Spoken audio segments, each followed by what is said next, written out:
Hello friends, నేను ఇప్పుడు brain fry చేస్తున్నాను. గోట్ తాలూకా బ్రెయిన్ దాన్ని ఫ్రై చేస్తున్నాను. ఫ్రైకి ఆనియన్, టమాటా, గ్రీన్ చిల్లీ, ధనియా పౌడరు, జీరా పౌడరు, కారం, టర్మరిక్ వేసి ఫ్రై చేస్తున్నాను. ఇది ఫ్రై అయ్యి కుక్ అయిన తర్వాత బ్రెయిన్ యాడ్ చేయాలి. చూడండి, ఇప్పుడు ఫ్రై అయింది కదా. ఇది ఈ బ్రెయిన్ ఫ్రైకి మసాలా ఫ్రై అయింది. ఇప్పుడు బ్రెయిన్ని యాడ్ చేయాలి. ఇందులో బ్రెయిన్ యాడ్ చేసి కొద్దిగా కలపాలి. ఎందుకంటే మొబైల్ పట్టుకొని నేనే వీడియో చేస్తున్నాను.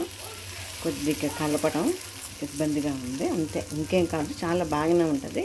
ఇప్పుడు ఏం చేస్తామంటే మసాలా పౌడర్ని, గరం మసాలా పౌడర్ యాడ్ చేయాలి. కొద్దిగా యాడ్ చేసి స్లో అట్లనే లాస్ట్ ఫ్లేమ్లో సిమ్లో పెట్టి ఫ్రై చేయాలి. అలాగా. హలో ఫ్రెండ్స్, గోట్ తాలూకా బ్రెయిన్ ఫ్రై కంప్లీట్ అయ్యిందండి. చూడండి, గోట్ తాలూకా బ్రెయిన్ ఫ్రై.